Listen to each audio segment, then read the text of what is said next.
വയനാട്ടിലെ വനവാസി യുവാവിനെ റോഡിലൂടെ വലിച്ചിഴച്ച സംഭവത്തിൽ ഒളിവിലായിരുന്ന രണ്ടുപേരെ കൂടി പിടികൂടി. നബീൽ, വിഷ്ണു എന്നിവരെയാണ് കോഴിക്കോട് നിന്ന് പിടികൂടിയത്. ഇതോടെ അക്രമി സംഘത്തിലെ എല്ലാവരും പിടിയിലായി. അർജുൻ PS വിവരങ്ങൾ നൽകും. അർജുൻ, നേരത്തെ തന്നെ കുറച്ചു പേർ പിടിയിലായിട്ടുണ്ടായിരുന്നു ഈ വിഷയത്തിൽ. ഇതിപ്പോൾ ഇവർ രണ്ടുപേർ കൂടി പിടിയിലാകുന്നതോടെ ഈ സംഭവത്തിൽ ഉൾപ്പെട്ട എല്ലാവരും പിടിയിലായി എന്നാണ് അറിയുന്നത്. വലിയ അതിക്രമമാണ് വനവാസി യുവാവിനോട് കാണിച്ചത്. ടൂറിസ്റ്റ് കേന്ദ്രത്തിലുണ്ടായ ചില സംഭവങ്ങളെക്കുറിച്ച് തർക്കങ്ങളെ തുടർന്നാണ് ഇത്തരത്തിലൊരു കാടത്തം അവിടെ നടന്നത്.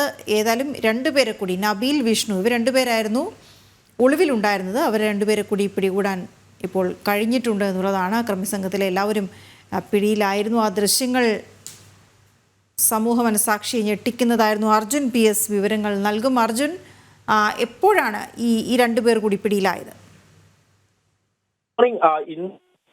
രണ്ടുപേരെ പിടികൂടിയതെന്നുള്ളതാണ് നമുക്ക് മനസ്സിലാക്കാൻ സാധിക്കുന്നത്. കോഴിക്കോട് നിന്നുമാണ് പോലീസ് കസ്റ്റഡിയിലെത്തുന്നത്. കഴിഞ്ഞ ദിവസം ഹർഷിദ്, അഭിരാം എന്നിവരെ കൂടി കസ്റ്റഡി എടുക്കുന്ന ഒരു സാഹചര്യം ഉണ്ടായിരുന്നു. ഇവരെ റിമാൻഡ് ചെയ്യുകയും ചെയ്തു. ഈ രണ്ടുപേരെ, ഹർഷിദ്, അഭിരാം എന്നിവരെ റിമാൻഡ് ചെയ്യുകയും ചെയ്തു. 22 ദിവസത്തേക്കാണ് കോടതി റിമാൻഡ് ചെയ്തത്.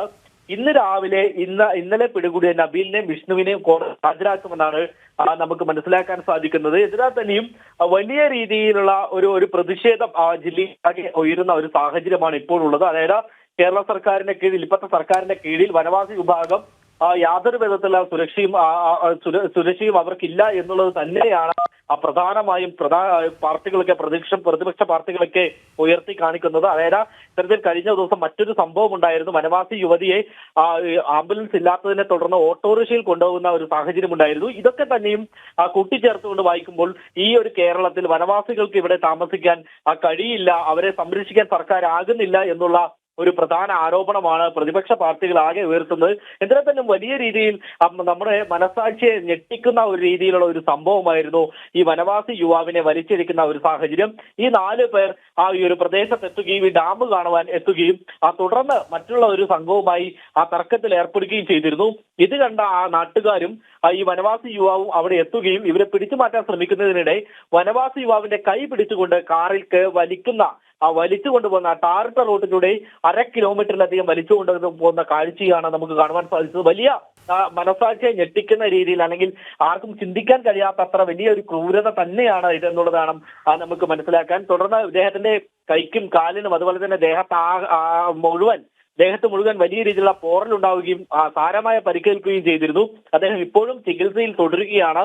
അതായത് കൈവിരലിനും ഒരു വിരല് പിടിച്ച് അവർ വലിച്ചുകൊണ്ട് പോയുന്നത്, ആ ഒരു വിരല് ഈ ഒരു കാറിന്റെ ഇടയിൽ കുടുങ്ങി എന്നുള്ളതാണ് നമുക്ക് മനസ്സിലാക്കാൻ സാധിക്കുന്നത്. അങ്ങനെ അദ്ദേഹത്തിന്റെ വിരലിനൊക്കെ വലിയ സാരമായ പരിക്കേറ്റിട്ടുണ്ട്, ഇടുപ്പിന് പരിക്കേറ്റിട്ടുണ്ട്, കാലിന് പരിക്കേറ്റിട്ടുണ്ട്. അങ്ങനെയുള്ള സമാധാനമില്ലാത്ത ഒരു ക്രൂരതയാണ് അവിടെ നടന്നതെന്നുള്ളത് നമുക്ക് നിസ്സംശയം പറയാൻ സാധിക്കും. അതുകൊണ്ട് തന്നെയാണ് ഇവർക്കെതിരെ വധശിക്ഷ അടക്കമുള്ള കേസുകൾ ഉൾപ്പെടുത്തിയത്. അത്തരത്തിലുള്ള കേസുകൾ അടക്കം ഉൾപ്പെടുത്തി എന്നുള്ളതാണ് നമുക്ക് മനസ്സിലാക്കാൻ സാധിക്കുന്നത്. ഇതിനാൽ തന്നെയും ഈ രണ്ടുപേരെ, ഈ നബീൽ, വിഷ്ണു എന്നിവരെ അല്പസമയത്തിനകം കോടതിയിൽ ഹാജരാക്കും. കോടതി തുടങ്ങുമ്പോൾ തന്നെ ഹാജരാക്കും എന്നുള്ളതാണ് നമുക്ക് മനസ്സിലാക്കാൻ സാധിക്കുന്നത്.